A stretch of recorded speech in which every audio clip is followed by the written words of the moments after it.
All right, let's move on into the SAG strike. As I said, there are two, because Hollywood is a chaotic mess. But anyway, so the Screen Actors Guild has been on strike for, I think, a little bit over a month now. Mhm. And there hasn't really been much movement at all with the studios on their side either. We saw how long it took for the studios, to finally come to the writers. So hopefully it doesn't take that long for the actors. Mhm. Now, here's why I feel confident that it won't, because Hollywood could still, work when the writers were on strike. But when the actors go on strike, everything is shut down. Mhm. So because everything's shut down, I think you're going to see, obviously that's going to have a huge major effect, but also studios are not going to want to push all of these movies, especially some of these Oscar movies, out of their release schedule in December and November, where the majority of them are. They're going to want to keep them there, especially like Dune Part 2 has been rumored to move. But if I'm WB, you have a committed like 5 week IMAX theater run.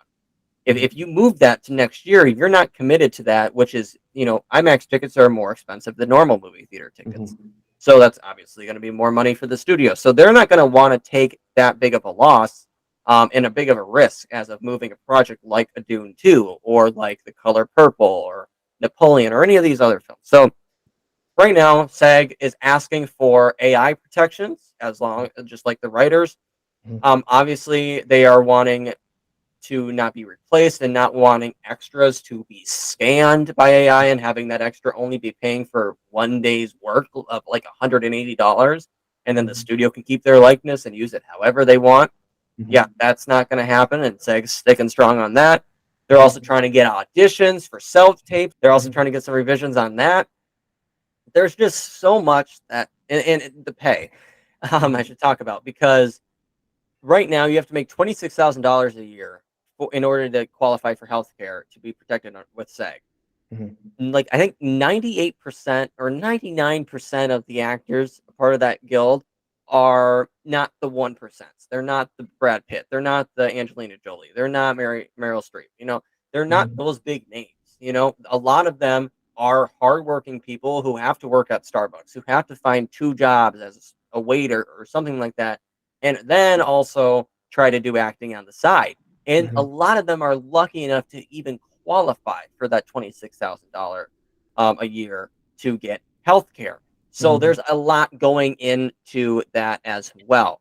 So my opinion on this is, oh, and also, wow, the residuals is another huge thing. Okay. And it Mhm. also is a Mhm. huge thing for the WGA, which I forgot to mention. Mhm. Residuals is something that you do your work. If it's run on cable TV or something like it was in the olden days, people watch it. They get advertisers, so you get a chunk of that profit sent to you. And usually, if it's a good enough show or movie, it's a it's big. It's a big investment wise, for you to get that. Mhm. Right now on streaming, that's not happening at all. Mhm. Residuals are almost nothing, and they're not anything compared to once they used to be with cable. Mhm. Now, I don't think that the streaming can meet what the cable residual qualifications were, because it's a different business. And right now, there's not really an equivalent. Nobody really knows the solution to figure out what exactly you should be paid per people who watch your stuff. It's also hard because streamers don't share their numbers. So there's a lot of numbers, there's a lot of problems going into this residuals um, Mhm. argument, I will say. Mhm. I don't, that's the one I don't necessarily know if I see a great result for the actors. I think that's going to, in the WGA as well. I think that's going to be a little hard for them to come to terms with, and Mhm. that might have to be a breaking point on both sides, not really getting exactly what they want, because they're going to have to come up with a new way to do residuals. So, Mhm. anyway, CJ, I knew I just threw a lot of stuff at you, but Mhm. what do you kind of just make of all the things I named, and what do you think some of the outcomes and the solutions could possibly be? Right. Yeah. So I'll start out with, well, some of the broad things I agree with. I agree with the AI protections. I think that's Yeah. very important. I think we're a little bit of a ways away of being able just to scan people and use their image in kind of a broad scale, kind of anywhere, like sort of a video game type way of doing it. I think we're kind of a while away from that, but still, it's good to be thinking about that stuff in the future. It's going to be it makes sense to me with a lot of the things that they're talking about. I think the thing that I disagree with most is residuals, and I don't, in terms of streaming, in terms of cable, it kind of made sense, and it kind of made sense in terms of movies too. I mean, and some actors actually, some big actors actually negotiate, certain percentages of the film's revenue in their contracts, which they're, more than welcome to do. And of course, that's how Downey Jr. got paid $50 million for Endgame, is because exactly. He negotiated that, and really only big actors kind of have that luxury. Yes. I think here's the thing with the residuals, and here's how I see it. Yep. In business, you invest in something. Either you're the owner of said thing, or you see a project or you see a business that you want to invest in, and they're doing a project that you want to invest in. Mm-hmm. You then are culpable for that investment. So you're the one taking on the risk of that investment. If that risk fails, you then are responsible for that. You then are bearing the consequences, the losses, everything else. If it is successful, you're bearing the rewards because you are the one that took a chance on this, and you then reap the rewards of that chance and the success of that. That is not the case when it comes to actors or writers.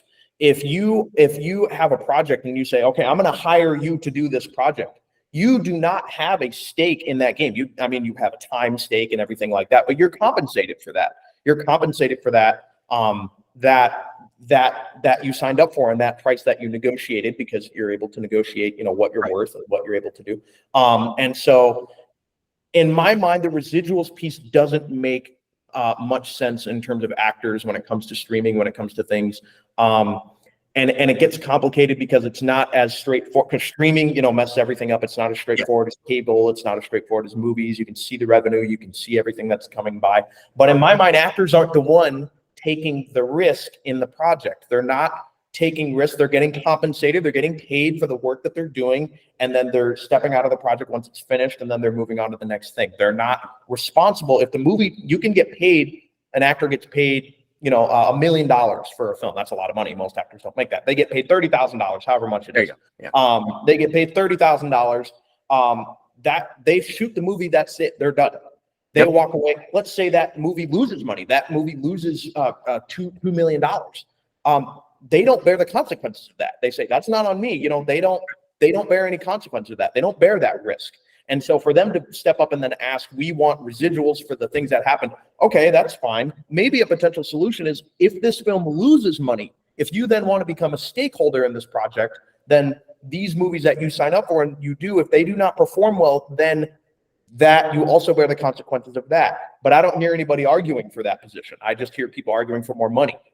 That's interesting. So I have a couple things to say about that. One is, I get your point, and I also think that it's a little frustrating that only actors would get residuals when normally the hardest working people on a set is the crew. Yes. They don't get paid enough.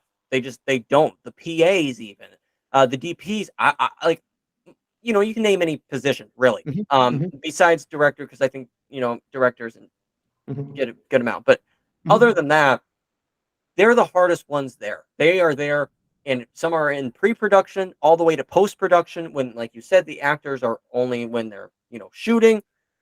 So I get your argument, of saying, well, the actors, they shoot the thing, they're done, they get compensated for that hour of work, boom, that's it. And you're right, they don't bear the consequences of their work.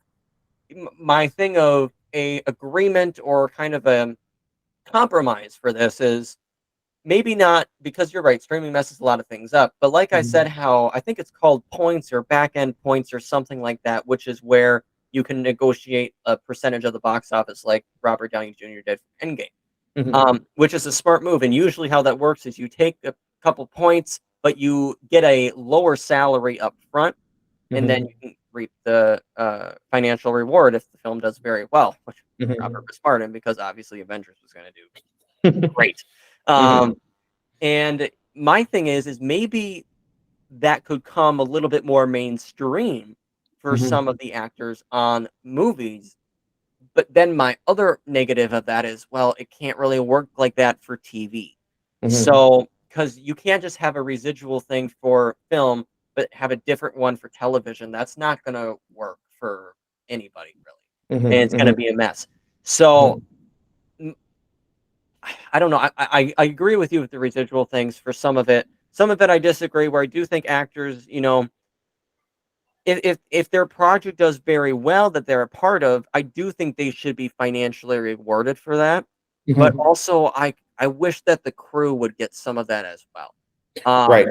and that they wouldn't be left in the dust. Because I know even actors who win Academy Awards say a thank you to the cast and crew, and they can go on and on and on about the crew.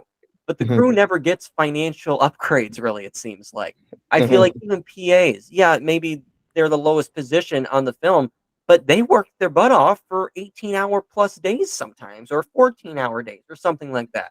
But mhm, they don't get the financial benefit that I think they deserve. So I wish that there was almost, I don't know if there's a crew union, but if there is, mhm. they should maybe be a part of one or something. But I think they need to get their voice raised in this fight as well, because people can't forget how hard this crew works, and those people are the hardest working people on set. Oh, So absolutely. I agree that actors maybe should get some financial reward, but I don't think it should stop there. And I really think that crew members should get what they're owed. Um, Absolutely. so I think I'm kind of a 50-50 on the residual part, whereas Right. maybe you're more of what, like a 90-10, or maybe Yeah, 50 other I percent of the think the actors. residuals part, it's very hard. I think a lot of I think something that could be negotiated is more transparency when it comes to streaming. I Um, we have 100%. Yeah. we have the box office, and that, obviously we have good reporting on that, but there is no official, I don't know if there should be some division or some agency or something that is responsible for reporting on streaming analytics. Yeah. So some third party entity, and I would like this just because I'm a nerd and I like following box office and all these other things. I Right. would like this because I'm a nerd, but some third party entity that maybe companies are required to report their I like that. analytics to, Yep. required to report how their streaming is doing. Of course, they kind of touch on their earnings calls, these big ones that have these streaming services, they kind of touch on it. They kind of say growth or shrinkage in subscribers and stuff. That opens up a lot of can of worms because obviously it's like, Does. it's technically, their own analytics. That's technically their own property, their own data Right. that, I'm that they probably shouldn't be forced to, they shouldn't be forced to report on. But I do think if they all agreed on sharing that, then that would probably be beneficial. And then maybe a quicker resolution of the residuals conversation could be reached. Yep. But yeah, in terms of residuals, I don't know. It's just hard for me to say if you approach a business and you negotiate a price and you and negotiate a price tag for your labor. It's hard for me to say now I'm going to continue to reap the rewards of that labor long after that film has already been released, or long after that has been streamed, or long after that whole thing, unless it's already a pre-negotiated thing within an individual actor's contract. Yeah. So it's hard for me to say that should be a broad, sweeping a thing for all actors all the time. That's Hmm. really hard for me to get on board with, Yeah. because actors simply don't bear as much risk as these producers. Right. No, I get where you're coming from on this. Uh, don't 100% agree, but I Mhm. agree to some extent, and Sure. I do think that the streaming, they should release their numbers, especially how many subscribers. They know all of this stuff, and I think they're hiding it kind of because they are realizing, maybe we would realize how much money they're actually making or something. I think there's a Mhm. lot going on behind the scenes with these numbers, and there's a reason why they're so protective of it. And Mhm. like you said, I wish they would be more transparent with that. Maybe, Mhm. hopefully, we can get that. But Mhm. moving on, guys, we obviously support the strike 100%. So do what you can. I know there's links where you can donate to the Actors Fund as well Mhm. as WGA. I'm sure.